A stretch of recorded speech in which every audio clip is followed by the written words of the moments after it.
Welcome. My name's Jennifer Roeder. I'm a communications consultant for APFED, and I'll be moderating today's webinar. Today, we will learn about navigating employment while living with chronic medical conditions from Tom Stewart. Tom is a physician assistant who has worked with patients living with chronic diseases for more than 20 years. For the last 15 years, he has also worked as a disability lawyer, helping people with chronic diseases access Social Security and private disability benefits. He helps people with chronic diseases understand the various definitions of disability and how to protect themselves in the event that they lose work. Welcome, Tom. Thank you. Let me share my screen. Wonderful. I can see your screen. Thank you so much. Okay, thank you for joining this today, and I hope it's helpful. Some of the information's admittedly a little dry, but I promise that it can be critical for your financial future if if you begin to lose the ability to work due to a chronic medical condition. So Jennifer mentioned my dual role, and that I've worked for many years as a physician assistant treating patients with chronic neurological diseases, and also representing people in front of the Social Security Administration. And over those years, I've seen many of the struggles that some people with chronic disease face when their symptoms interfere with their ability to work. And I've also learned that with a little advanced planning, people might be able to mitigate some of those challenges. And that's what I'm hoping to do with this talk. So first, I want to talk about the concern that I have when presenting about disability.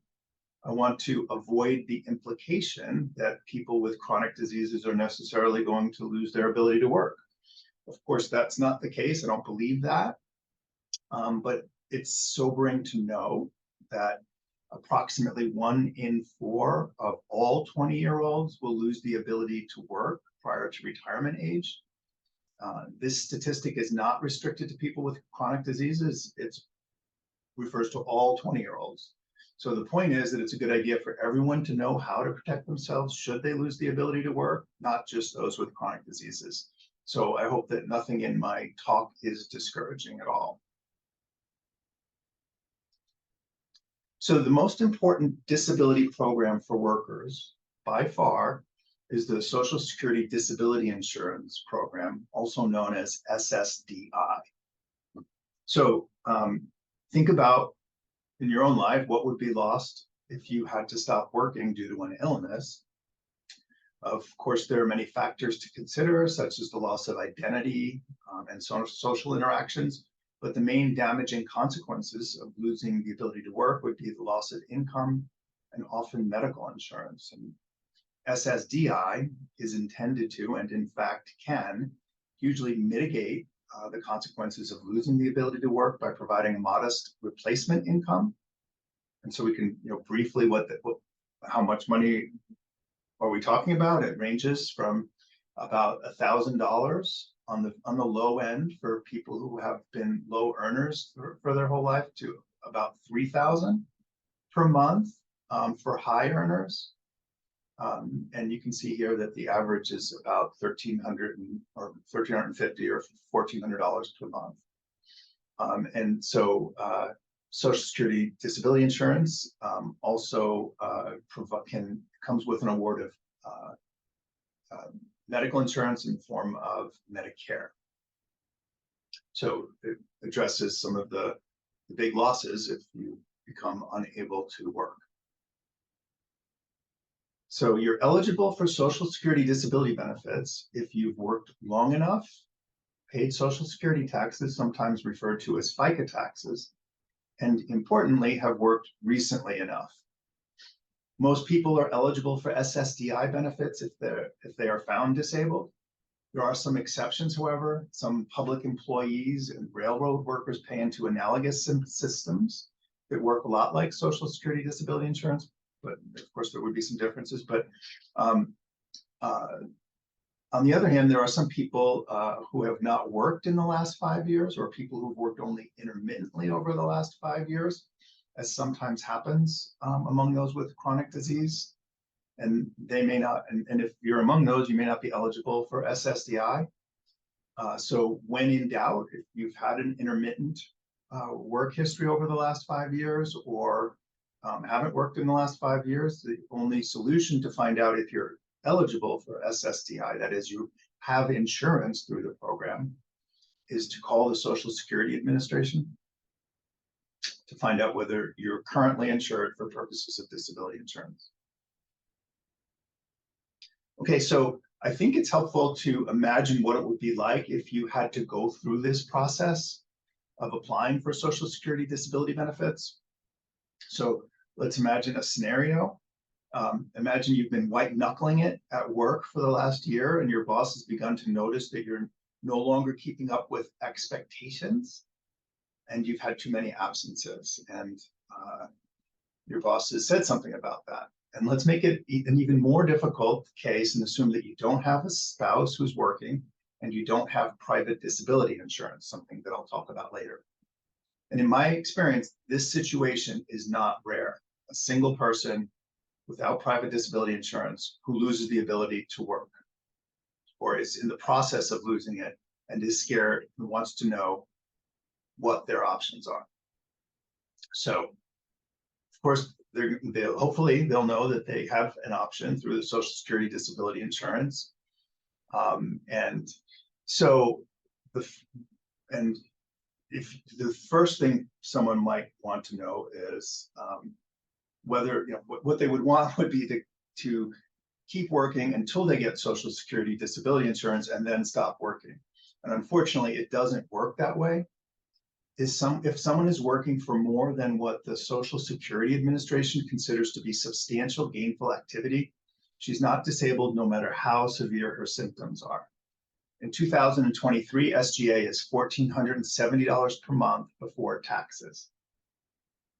So for most people, this SGA rule, substantial gainful activity rule, means that they have to stop working before applying for benefits, which would be terrifying and would, I think, raise a lot of questions. So what would you want to know in that situation? You might want to know how much money you're going to get per month, and we've already talked about that.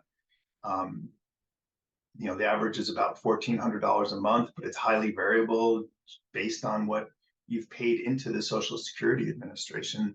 The only way to really find out what the actual number is to go to call Social Security and ask for for the primary insured amount, or that's what you would be getting on a monthly basis. You might also want to know how quickly you will get a replacement income if you stop working. And as you can see with this slide, it will be at least 6 months. This is the best case scenario. So no one's entitled to any money for the first 5 months after they stop working or after they stop earning SGA. And so again, if you imagine what that would be like, how many people can go even 6 months without a paycheck, it's very challenging. And then it's actually, again, this is the best case scenario. I think this slide teaches a lot about what the process of applying for Social Security disability insurance is like. So I'm going to start at the beginning. So of course, the SSDI, the Social Security Disability Insurance Program, is administered by the Social Security Administration, which of course is a federal agency.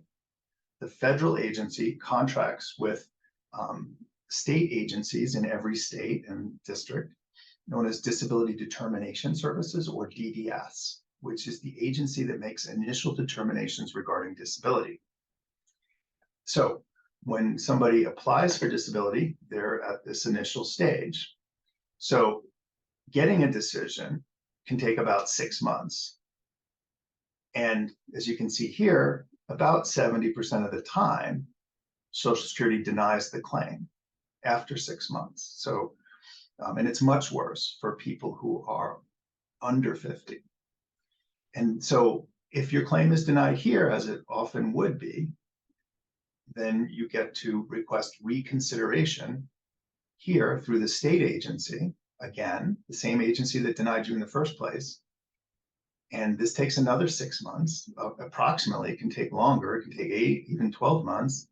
And you can see that the probability of success is even worse here. So 90% of claims, I mean, these are approximate numbers, are denied at this level. And so then the next step is to request a hearing before an administrative law judge here. And that can take about a year to 8 months to a year to get before a judge. And this is back with the federal agency now, away from the state agency. It's back to the federal agency, and you get to, for the first time, appear in person and explain what your challenges are like. And this is where a lot of people, especially for people under 50, finally get Social Security at this hearing level. But again, that can take another 8 or even 12 months. And so it's not unusual. And of course, a claim might ultimately be denied at that stage too. But you can see that for a lot of people, it can take up to 2 years to have your claim favorably decided. And, and of course, I'm talking about all the problems with Social Security. Of course, I think it's a critical safety net, despite the fact that there's some enormous problems for people as they go through this. So the takeaways so far, right, of what I'm trying to say is that getting SSDI benefits may take a long time, at least 6 months, and often up to 2 years, especially for claimants, applicants for Social Security who are under 50.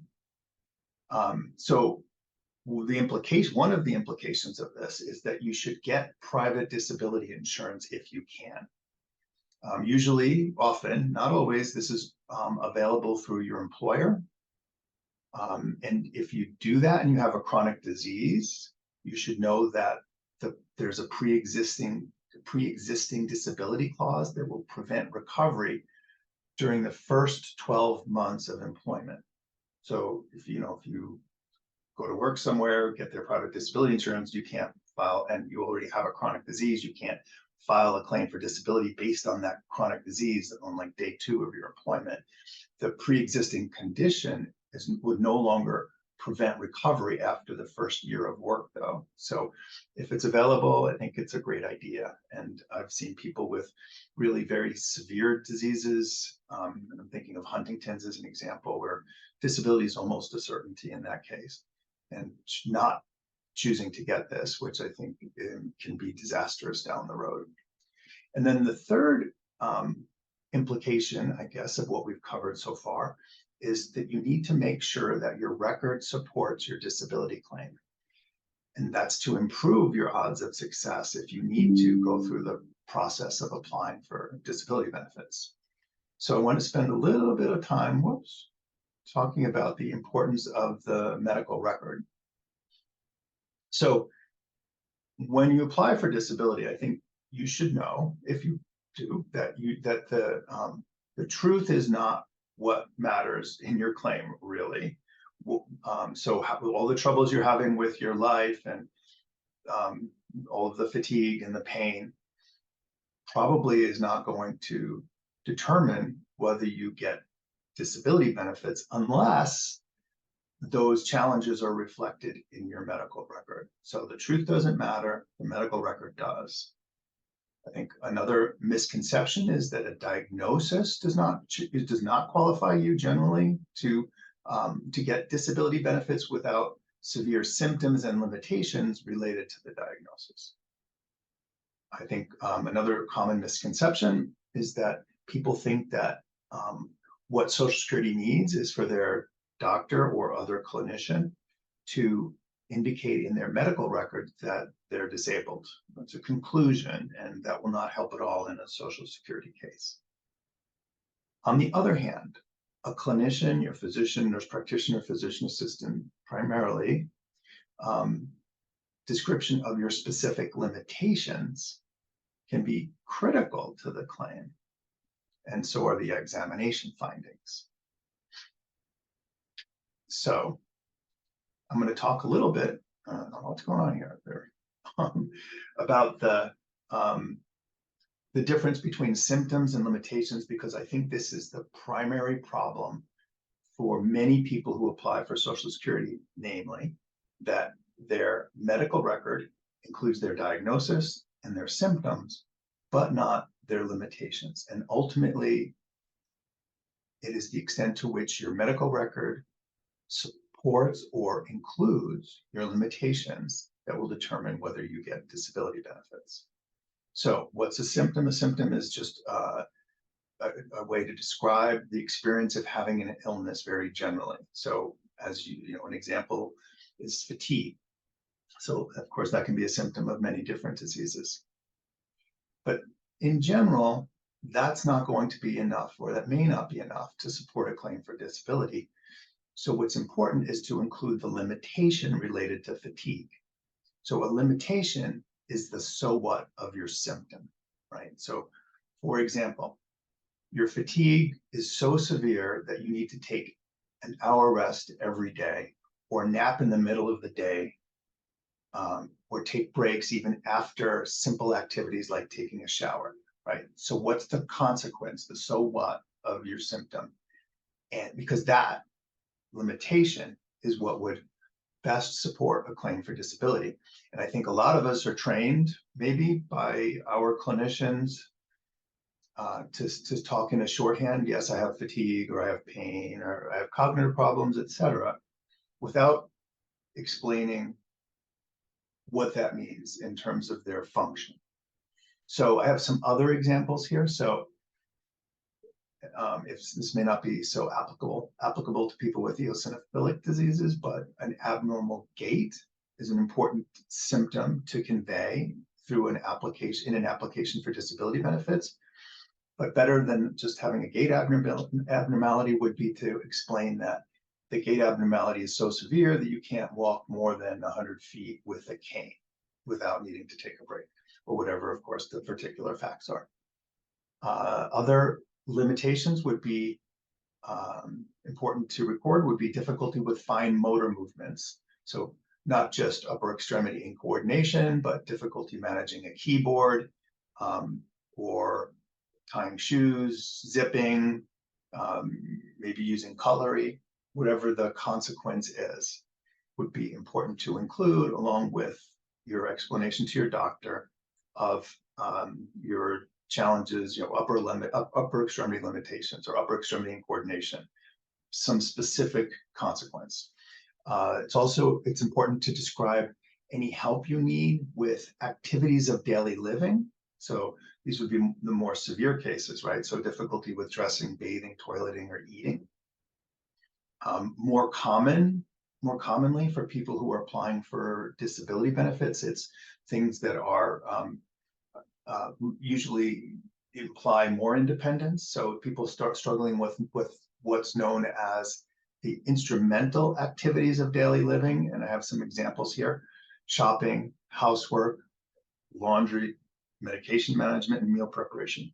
If your symptoms interfere with those functions, it's important to communicate that to your clinicians. Another example of a symptom would be cognitive problems or thinking problems. Again, what's the consequence? So an example would be cognitive problem that's so severe that you can't concentrate for more than 20 minutes at a time without needing to take a break. So, and let me just emphasize, this is probably the most important thing that I'm trying to present that would protect you in the event that you need to apply for disability benefits, that your record includes your limitations. Also important would be to see appropriate specialists. And so for people with cognitive problems, you should be evaluated by a neuropsychologist, very detailed testing, and it's the gold standard for identifying the particular challenges you have and the extent and the severity of those challenges. For gait problems, in addition to describing them, as I just explained in the prior slide, it would be good to work with a physical therapist. Specialty care, so if somebody has eosinophilic asthma, it would be reasonable probably to seek care from a therapist if your disease is so severe that it's limiting your ability to work. Mental health problems, see a psychologist or a psychiatrist. Big believer in the importance of other mental health care workers, often licensed clinical social workers, but unfortunately, Social Security doesn't give their opinion as much weight as they would give to a psychologist or a psychiatrist. If you have bladder problems, consider a referral to urology. And fatigue, it's very difficult to measure for your medical providers to measure fatigue in an office visit. It's impossible. There are some occupational therapists and physical therapists who will do functional capacities evaluations. And these are, can be like 2-3 hour sessions. And they'll watch fatigue and how the fatigue impacts function over time, which can be very useful if you're especially near applying for Social Security disability or other disability benefits. So I'm going to talk about what disability means more, a little more specifically for Social Security. It's a complex topic, and but for most people, you'll have to prove that you can't do your past work and that you can't adjust to other work. And also, you would have to have a condition that is either expected to or has lasted for 12 months. So a flare of something that lasts a few weeks would not be sufficient to justify an award of disability. So I've included some specific information here. These are just examples of what really is a complex topic. I'm going to go with my third point first, because I think it's what's most important for most people who are applying for disability, is that they're unable to work 8 hours per day, 5 days per week on a reliable and consistent basis. So remember my earlier point about needing to take naps or breaks during the day. So that's because, it's easy to say, oh gosh, I couldn't work that well. Is that clear from your medical record? And, so it's important as soon as there are challenges at work to start including how the fatigue is impacting your work as an example. So that's one very commonly used theory of a case. What's your legal argument for why you're disabled? And I've included a couple of others here. So I've mentioned that age is important and can improve the probability of a successful claim. So, for example, for people who are over 50 and are limited to sedentary work, that is, you can't stand and walk 6 hours in an 8-hour day, you don't have transferable skills, and you're incapable of simple repetitive tasks. So that's why the neuropsychological testing is so important. And I glossed over transferable skills because that's very complicated and often requires a vocational expert. But for people who are not capable of sedentary work and they're only capable of simple routine repetitive work and they're 50, that should support an award of disability, and maybe relatively quickly after that, at that initial determination after 6 months.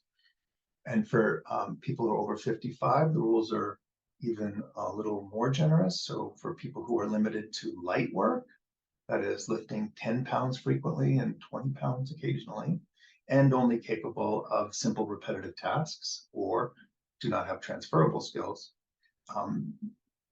those facts would justify an award of disability also.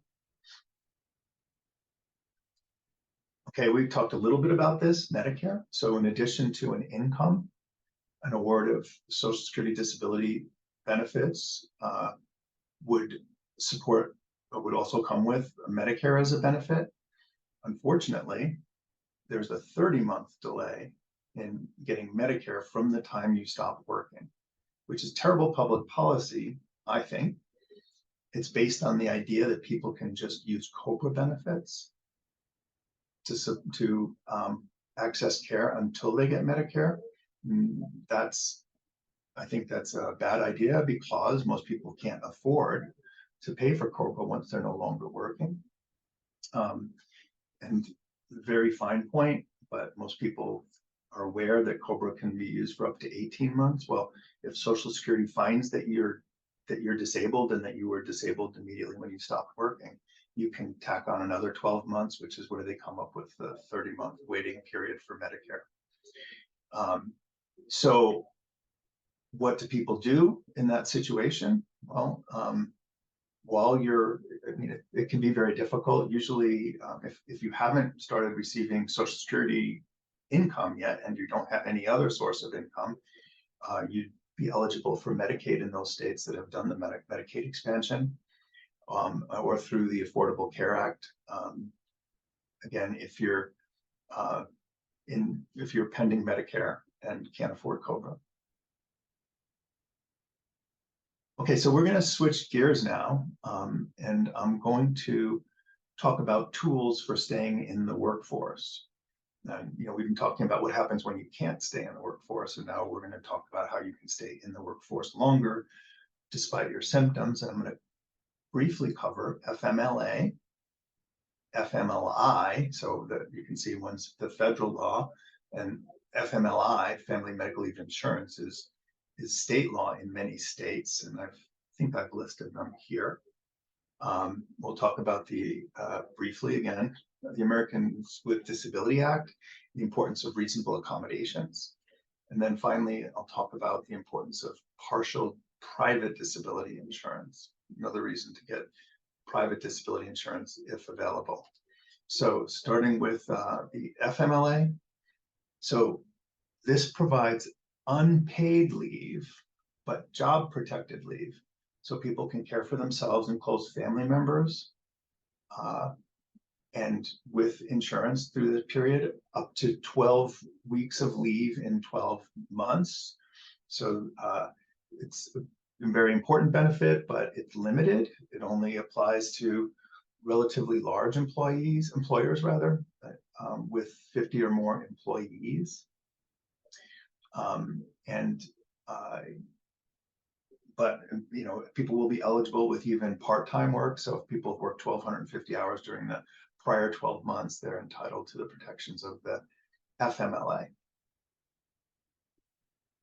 So this is a very exciting area legally, the state family medical leave insurance. So some states have enacted legislation, as the ones I mentioned, to create paid family medical leave insurance. And in many of those states, the coverage is much broader in the sense of it covers more employers, even relatively small employers.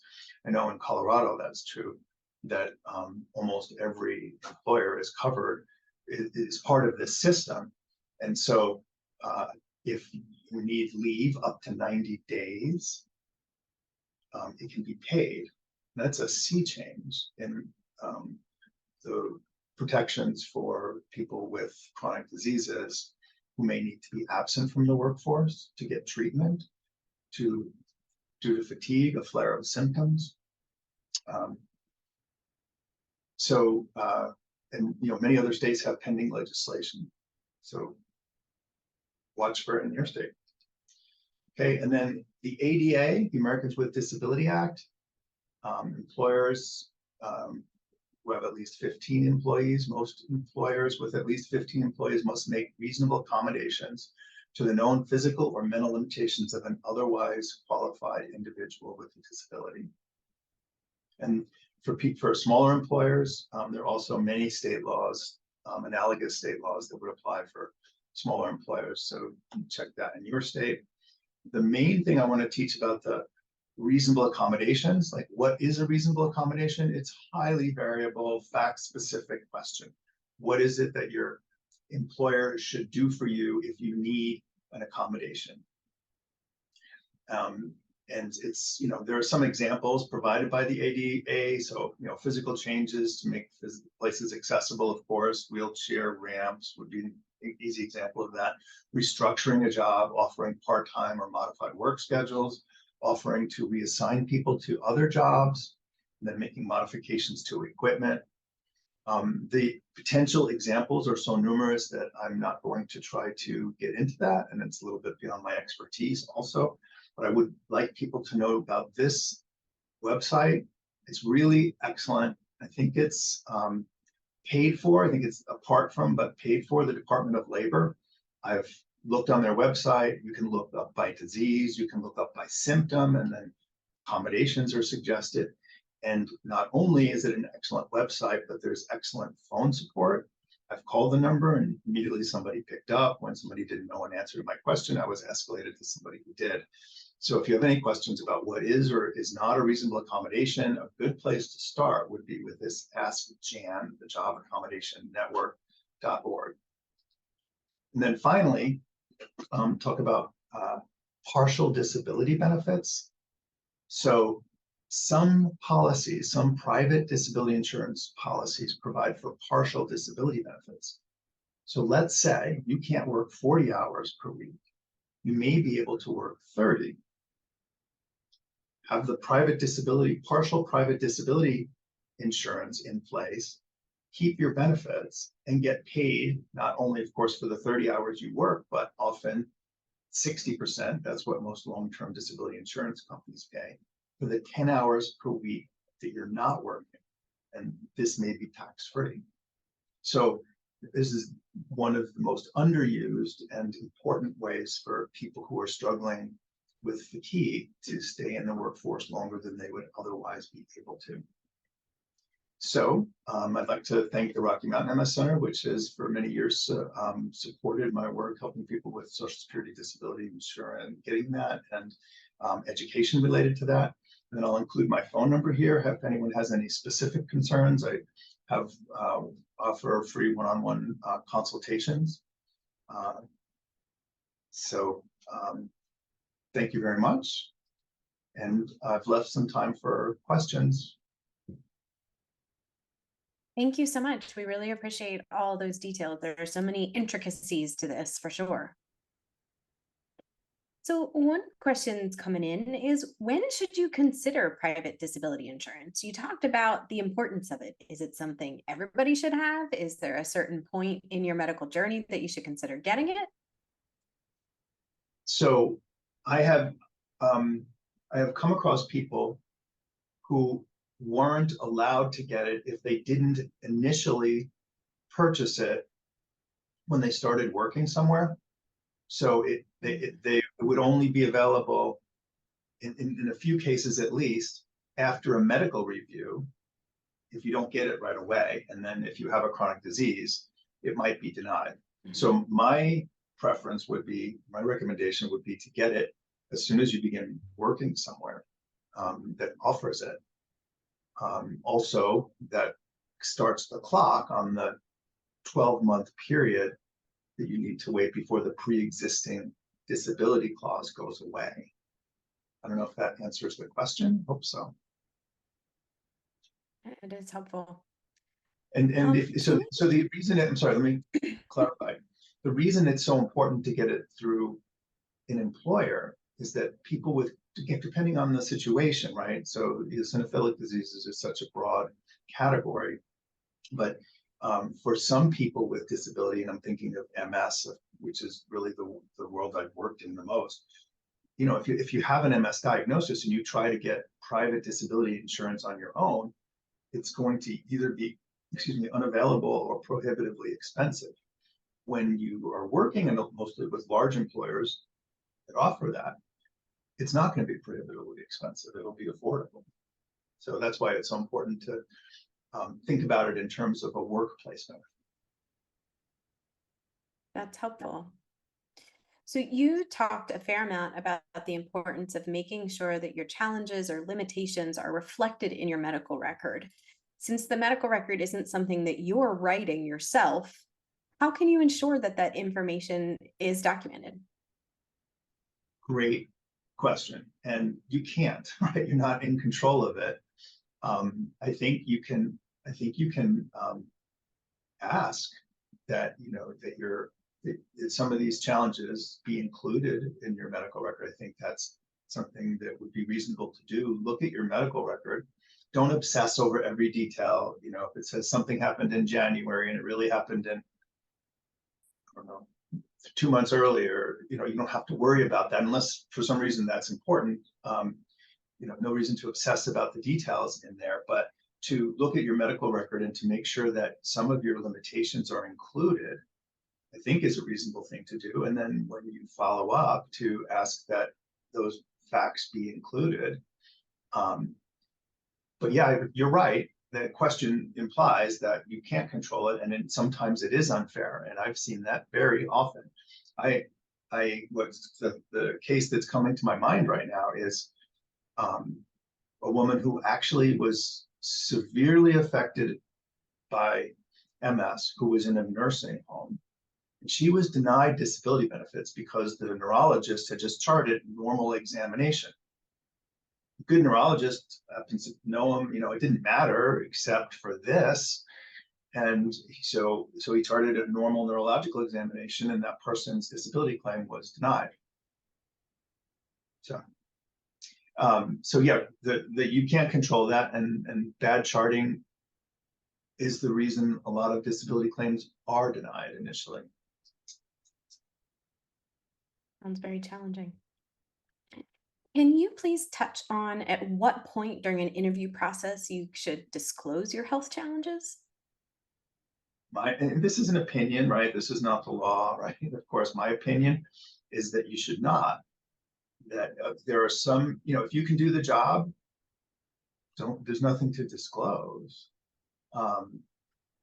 And it's only when you begin to have challenges in the workforce that I think it becomes in your interest to disclose, because then that kicks in some of these protections, like the FMLA, like the Americans with Disability Act, and might help in other ways too.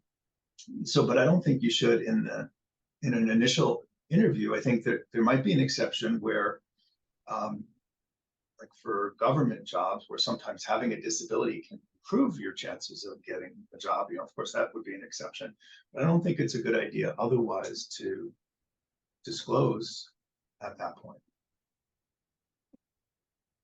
If someone gets to the point where they're interested in working with a legal professional like yourself, what kind of documentation and information can they gather to help be prepared?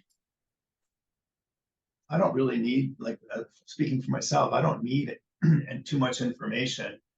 I need to know why, what conditions you have and why you can't work, but I don't need to see your medical records right away. And I can talk a little bit about that. I do think it's a good idea to get a lawyer. And while we're on the subject, I can explain how lawyers can charge. It's very highly regulated by the Social Security Administration. And there's really only one way to do it.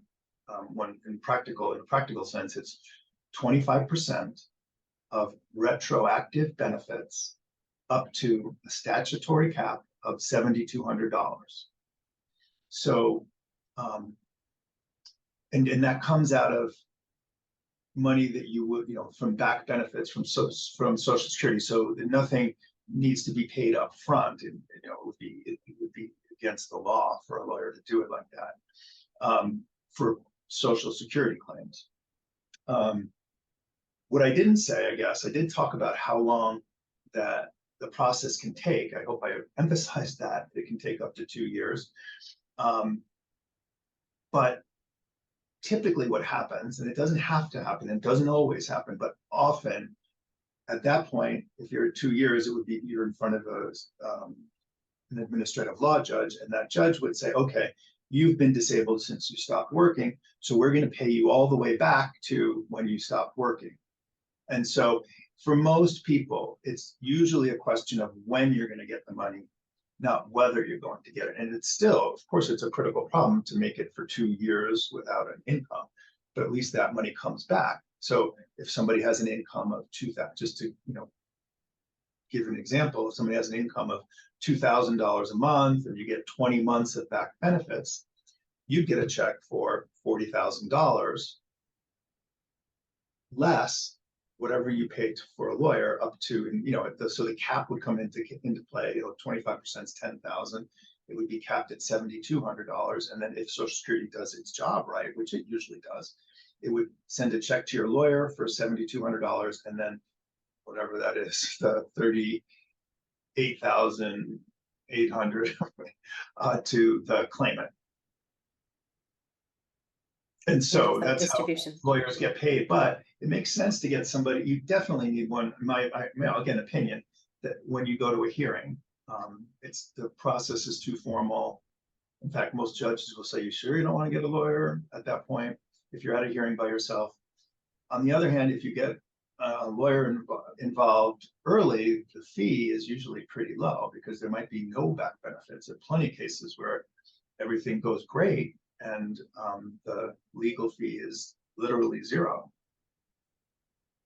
So it's usually in your interest to get one, I think, with someone who's experienced before starting an application, just immediately before, not years before, but like right before you're ready to go, you should probably get some help to go through the application.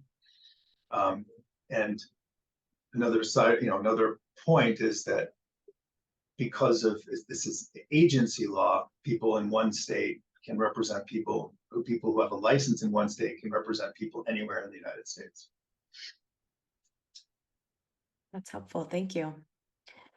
So sometimes people are unemployed for a period of time due to their chronic medical conditions and want to explore getting back into the workforce. We have an individual that wrote in a question along these lines. They said, I came in late, so I'm sorry if this was already addressed. I've been unemployed for over a year due to my disease. How do I know when I'm ready to try working again? I'm worried I'll start working, face too many health challenges, and then have to quit. Right. So I don't know in that example if somebody's receiving disability benefits or not after a year. Probably not. But so if you are, yes, you might wind up losing your benefits by going back to work if you earn more than $1,470 per month. That's that substantial gainful activity number, a number that changes every year with inflation. And so it would be higher in a couple of months. So if you start earning that, you would eventually stop getting Social Security disability insurance checks. But people are almost always better off in the workforce. And so that would be a great thing to try, and I would support that. Truth is, once my clients are on disability, usually I don't see too many people risking it and going back into the workforce. But I'd love to see it. There are a lot of special protections in the Social Security law that would support somebody who's trying to make that transition. How do you know when you're ready to go back? Well, I don't know if you can, I don't know. You just talk to family and your doctors and try working for 8 hours or however much you want to go back to work, right? Just sitting up and doing stuff on the computer.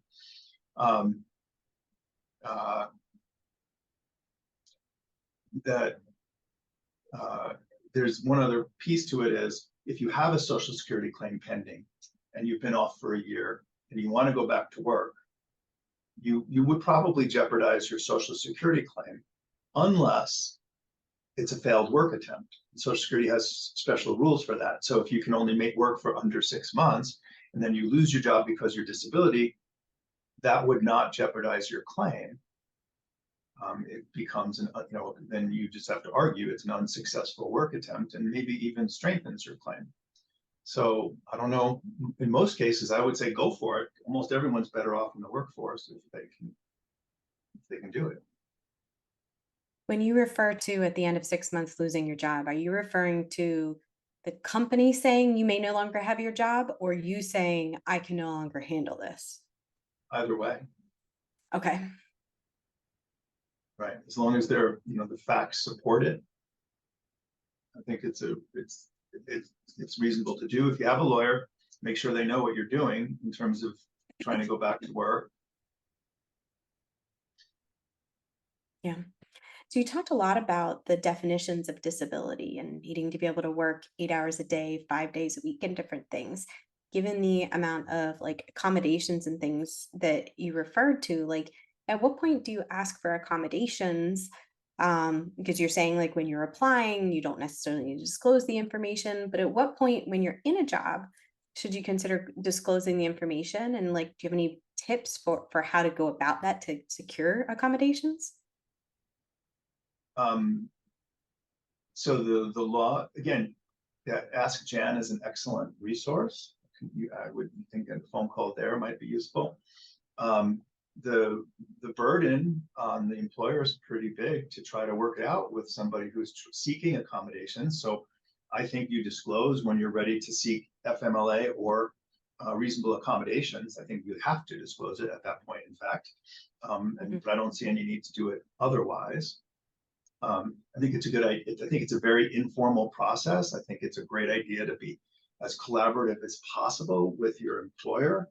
Try to think of things that would help you in this very fact specific case, and then talk to your employer. And it's not, most people would know this, but it's not about kicking over the tables in there and saying, hey, I get my ADA reasonable accommodations and this is what it must be. But to have a real dialogue with your employer, to find out what that can be, and knowing, I think in most cases, especially with larger employers, it's hard, they have their only defense is it's an undue burden to give a reasonable accommodation.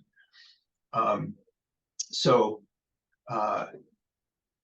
I don't know if that answered the question, but and at least as important for many people with chronic diseases is the FMLA, because that's what gives you leave, even intermittent leave, which is pretty rough on an employer, or can be, but very important benefit for people with a chronic disease. And can you remind us what the qualifications make FMLA go into an effect? Because it doesn't impact every employer situation. Right. So there are other details, but the big one is large employer with 50 employees or more. So yeah, so people who work for small companies, mom and pop kinds of employers, they're not going to be protected by that, but they may be able to get some of those same benefits through the ADA. The Americans with Disabilities Act may provide some protection for absences, even where the FMLA doesn't apply. So that's smaller employers. And then, the big one is the big change is what's going on with state law and family medical leave insurance, paid time off. It's not full salary, but it can really extend someone's time in the workforce. Every little bit helps. So you talked a fair amount about Medicare and how there's this 30-month waiting period and the challenges with COBRA. What advice do you have for people that are in a situation where they can't do COBRA, or COBRA has run out and they're still waiting for Medicare coverage? Right. So it's, again, like the hypothetical single person, right? That's the real challenge. Of course, many people have a solution through their spouses, right?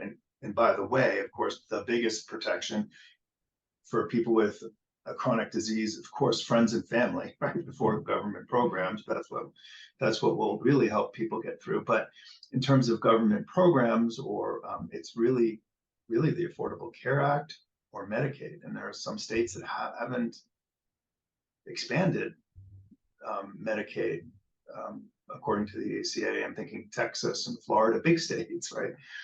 And I don't know what the solution is there. It's an awful challenge for a lot of people, and then it creates a chicken and an egg problem almost, in that if you don't have medical care, how are you going to get disability insurance? Or if you don't have medical insurance, how are you going to prove your disability to Social Security standards such that you'll get Medicare, right? So big problem for a lot of people, and much easier to manage in states where they have done the Medicaid expansion. Otherwise, it's really the Affordable Care Act.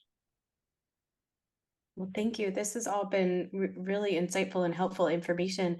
Is there anything that hasn't come up in the questions or your presentation that you'd like to share with the group?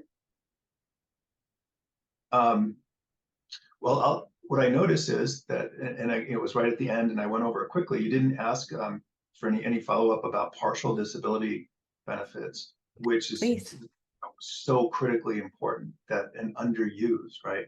So I don't know what I said was clear, but like, let's say you're capable of, you're working 40 hours a week, and all of a sudden it's like, I can't keep this up. Well, you can, in some cases, right, research the policy, talk to HR, but in some cases you can reduce your hours to 30 per week, which is so much more manageable for a lot of people, and have the private disability insurance pay for those 10 hours that you aren't working. So sometimes it's tax-free. So a 60% of those 10 hours might be pretty darn close to full salary. And again, an excellent tool for staying in the workforce longer. Tricky to use, significant research needs to be done before you try to negotiate that. Well, thank you so much. That definitely sounds something that would be very valuable to research when you're in those situations. And I'm sorry, one more kind of further complication on that. Without partial disability insurance, I've seen people go from a 40-hour benefited position to 30 hours because of their disability. And sometimes, it's going to vary by employer, but let's say 30 hours doesn't get you benefits. So now maybe you had private disability insurance and now you don't.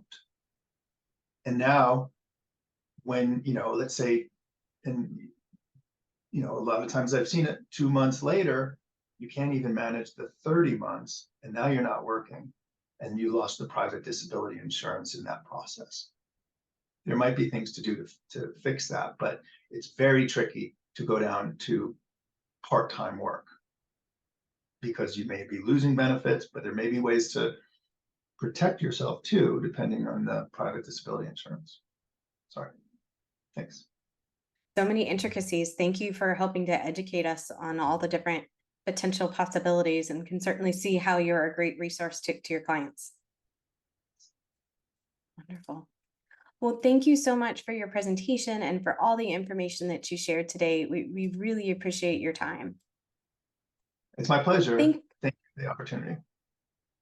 Thank you also to our education partners for their support of this webinar series, including Bristol Myers Squibb, GSK, Sanofi, and Regeneron.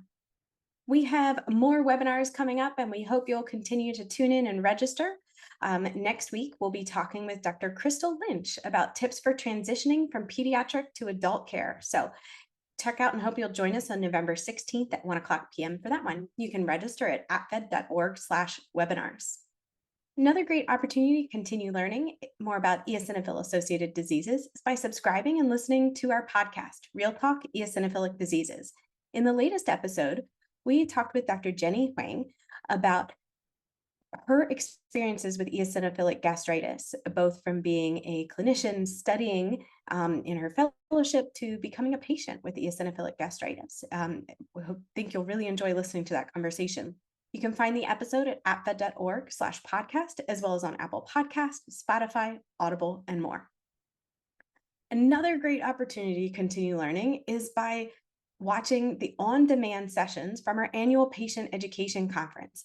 Yes, you'll see the dates are from this summer, but EOS Connection 2023 was a hybrid event. So we recorded all the presentations and they're all available online to be able to watch. And APFED members can register for free. So go check out apfed.org/conference. They'll be available on demand through the end of 2023. Finally, we encourage you to connect with other patients and caregivers by participating in our online community on the Inspire Network. Check it out at apfed.org/connections. If you have any questions that did not get answered today, please feel free to send us an email at mail@apfed.org. And I hope everyone has a great afternoon.